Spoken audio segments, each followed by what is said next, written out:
America में Trump काल दोबारा लौट आया है। दुनिया के सबसे ताकतवर देश के 47वें राष्ट्रपति के तौर पर डोनाल्ड ट्रंप ने बीती रात शपथ ली, तो इस मौके के गवाह भारतीय विदेश मंत्री एस जयशंकर भी बने। इस दौरान भारत के प्रतिनिधि के तौर पर जयशंकर को ट्रंप ने एक विशेष सम्मान दिया। जी हां, हमारे देश में एक तरीके का नैरेटिव चल रहा था कि भारत को ठेंगा दिखा दिया अमेरिका ने, इतनी बड़ी उनके साथ गलत चीज हुई है। पर एस जयशंकर ठीक सामने बैठे थे। शपथ के बाद जब अमेरिकी राष्ट्रपति ने संबोधन शुरू किया तो ठीक उनकी दाहिनी तरफ पहली कतार में पहली कुर्सी भारत के विदेश मंत्री को दी गई।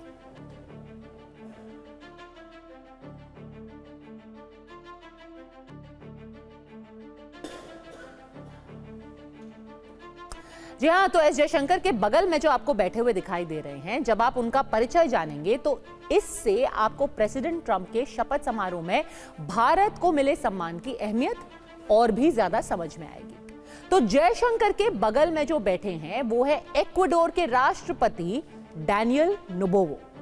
ट्रंप के दिल में क्वाड के लिए विशेष जगह है, जिसमें अमेरिका के अलावा भारत, जापान और ऑस्ट्रेलिया शामिल है। ट्रंप के शपथ समारोह में आपने भारत को मिला विशेष स्थान तो देख लिया, लेकिन अब देखिए कि क्वाड के दूसरे नुमाइंदों को कहां जगह मिली। तो जयशंकर के पीछे तीसरी कतार में जापान के विदेश मंत्री ताकेशी इवाया, उनको जगह मिली, और जापानी विदेश मंत्री के ही बगल में ऑस्ट्रेलिया की विदेश मंत्री पेनी वोंग को सीट मिली थी। इस तरह से एक बार फिर वो गीत सही साबित हुआ जिसे हम बरसों से गुनगुनाते आ रहे हैं। सुनो गौर से दुनिया वालों, बुरी नजर ना हम पे डालो, क्योंकि चाहे जितना भी जोर लगा लो, सबसे आगे, लिटरली सबसे आगे की कतार में होंगे कौन? हिंदुस्तानी। अमेरिकी राष्ट्रपति ट्रंप ने अपने शपथ ग्रहण समारोह में भारत को यह सम्मान दिया, तो विदेश मंत्री एस जयशंकर ने भी इस समारोह में भारत के प्रतिनिधि के तौर पर शामिल होने को बेहद सम्मानजनक बताया। जयशंकर अमेरिका के 47वें प्रेसिडेंट ट्रंप की दूसरी पारी के शुभारंभ कार्यक्रम में प्रधानमंत्री नरेंद्र मोदी के विशेष दूत के तौर पर शामिल हुए। ट्रंप और पीएम मोदी की ट्यूनिंग सबको पता है कि बेहद अच्छी है। ऐसे में माना जा रहा है कि ट्रंप के दोबारा सत्ता में लौटने से भारत और अमेरिका के रिश्ते और बेहतर होंगे। यह भी कहा जा रहा है कि विदेश मंत्री जयशंकर ट्रंप के लिए प्रधानमंत्री मोदी की एक खास चिट्ठी लेकर गए। ट्रंप के शपथ समारोह में शामिल होने के दौरान जयशंकर ने उनकी सरकार के कई अहम चेहरों से मुलाकात की। इनमें कौन कौन शामिल थे? भारतीय मूल के FBI चीफ कैश पटेल। ऐसा कहा जा रहा है कि दोनों के बीच में करीब 5 से 10 मिनट की बात हुई। अमेरिकी संसद के निचले सदन हाउस ऑफ रिप्रेजेंटेटिव्स के स्पीकर माइक जॉनसन और उच्च सदन यानी कि सेनेट में रिपब्लिकन पार्टी के नेता जॉन थ्यून जैसे नेताओं के नाम शामिल हैं। इनके अलावा जयशंकर ने अर्जेंटीना के राष्ट्रपति हावियर माइली से भी मुलाकात की। शपथ ग्रहण समारोह से पहले जयशंकर ने जापानी विदेश मंत्री ताकेशी इवाया और ऑस्ट्रेलिया की विदेश मंत्री, इन दोनों से मुलाकात की। अमेरिकी राष्ट्रपति ट्रंप के शपथ ग्रहण समारोह में विदेश मंत्री जयशंकर की मौजूदगी पहले से ही चली आ रही रिवायत का एक हिस्सा है। भले से ही आपको ट्विटर पे, फेसबुक पे कोई कुछ भी बताए कि देखिए इस बार क्या अनहोनी हो गई, मोदी जी को क्यों नहीं बुलाया गया, सच ये है कि दुनिया के तमाम देशों में नई सरकार की शपथ के लिए भारत को न्योता मिलता रहा है और इसमें प्रधानमंत्री की तरफ से उनके विशेष दूत ही शामिल होते रहे हैं। लेकिन चूंकि ट्रंप और मोदी की केमिस्ट्री अमेरिका और भारत के राष्ट्रपति और प्रधानमंत्री से इतर रही है, दोनों एक दूसरे को दोस्त बताते हैं, ऐसे में ट्रंप की शपथ में पीएम मोदी की गैर मौजूदगी को ही यहां पे एक मुद्दा बना दिया गया। कुछ लोगों ने तो यहां तक कहा कि ट्रंप ने मोदी से अपनी क्या दोस्ती तोड़ ली है, क्या उनकी बेइज्जती कर दी है। चीन के राष्ट्रपति शी जिनपिंग को तो बुला लिया, लेकिन मोदी को क्यों नहीं बुलाया? ऐसे में इन लोगों को यह भी देखना चाहिए कि इससे पहले बाइडेन और ट्रंप की पहली शपथ जब हुई तो भारत की तरफ से उनमें कौन शामिल था।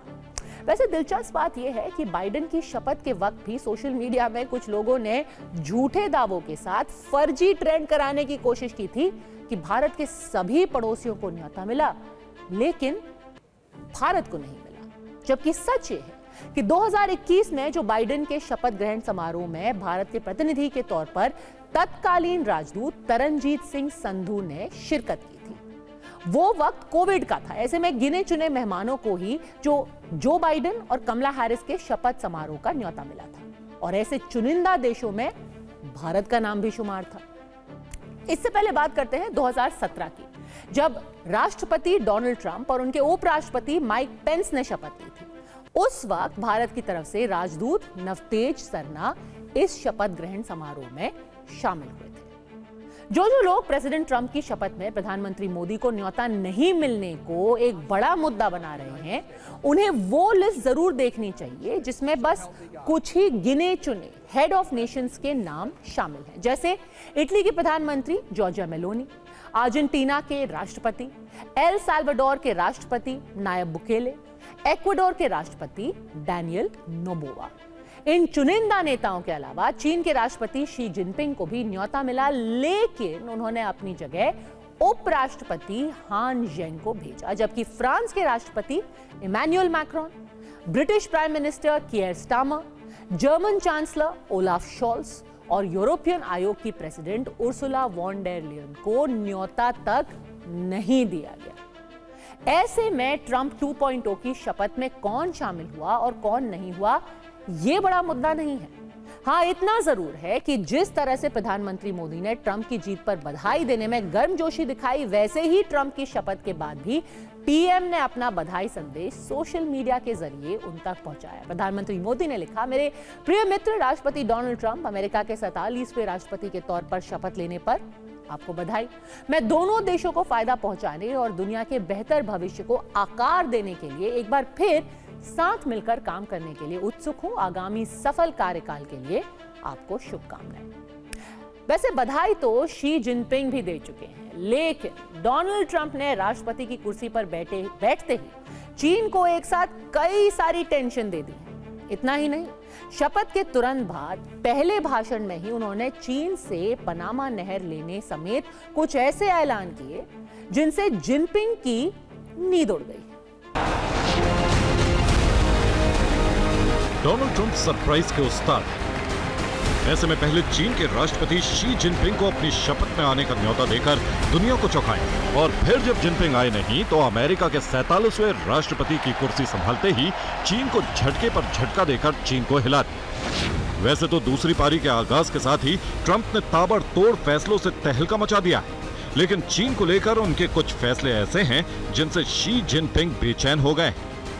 चाइनीज ऐप टिकटॉक पर अमेरिका में पाबंदी लगी, लेकिन ट्रंप ने सत्ता संभालते ही इसमें 75 दिनों की राहत दी है, लेकिन एक शर्त के साथ कि चीन को टिकटॉक का 50% शेयर अमेरिका को देना ही होगा। ऐसा नहीं करने पर ट्रंप ने चीन पर भारी भरकम टैरिफ लगाने की चेतावनी भी दी। इससे पहले वो राष्ट्रपति बनने से पहले ही चीन से आयात पर 60% टैरिफ लगाने की बात कह चुके हैं, क्योंकि ऐसा करने से अमेरिका को 2025 तक $2.4 ट्रिलियन के शुद्ध राजस्व का अनुमान है। वैसे ट्रंप ने आपसी कारोबार में डॉलर से किनारा करने पर एक बार फिर ब्रिक्स देशों पर 100% टैरिफ लगाने की धमकी भी दोहराई है। ट्रंप ने प्रेसिडेंट बनते ही WHO से भी अलग होने का ऐलान कर दिया और इसके लिए भी चीन को ही जिम्मेदार ठहराया।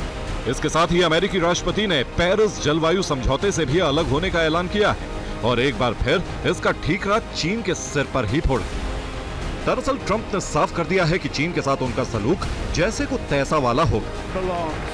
उन्होंने इलेक्ट्रिक वाहनों पर भी एक ऐसा फैसला लिया है जिससे चीन को तगड़ा नुकसान होने वाला है।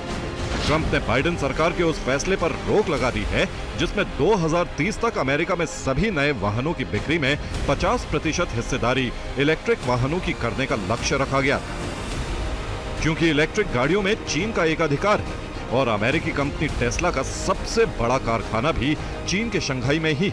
ऐसे में मुमकिन है कि शी जिनपिंग टेस्ला के मालिक एलोन मस्क के जरिए ट्रंप सरकार पर फैसले बदलने का दबाव बनाने की कोशिश करें। लेकिन ट्रंप 2.0 की टीम में मौजूद कट्टर चीन विरोधियों की वजह से चीन को शायद ही इसमें कामयाबी मिले, क्योंकि इस बार ट्रंप का इरादा चीन को अपने मुख्य कारोबारी प्रतिद्वंदी की हैसियत से पूरी तरह बेदखल करना है। Bureau report, TV9 Bharat.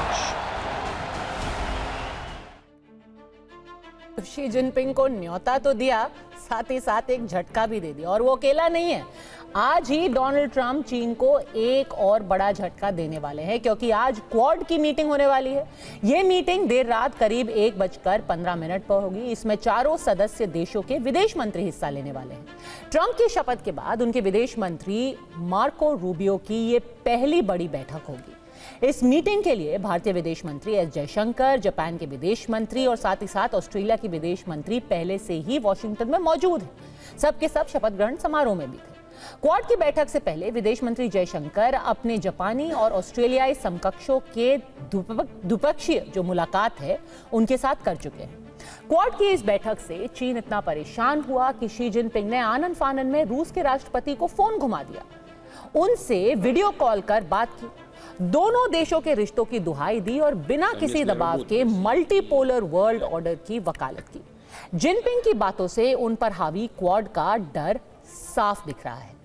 चीन के लिए राहत की बात यह है कि ट्रंप सरकार में इलॉन मस्क के तौर पर उसका सबसे बड़ा हितैषी फिलहाल मौजूद है। हालांकि मस्क का भी अपना इंटरेस्ट है, क्योंकि चीन में ही मस्क की टेस्ला का सबसे बड़ा प्लांट है, जहां से इस इलेक्ट्रिक व्हीकल कंपनी का करीब 23% रेवेन्यू आता है। ऐसे में मुमकिन है कि अपने कारोबारी हित की खातिर मस्क चीन पर अभी के लिए नरमी बरतने के लिए ट्रंप को मना ले। लेकिन ट्रंप भी अपने स्टैंड से डिगने वाले नेता नहीं है। उनका इस बार एक ही मंत्र है, मेक अमेरिका ग्रेट अगेन, जो चीन को पछाड़े बिना साकार नहीं हो सकता।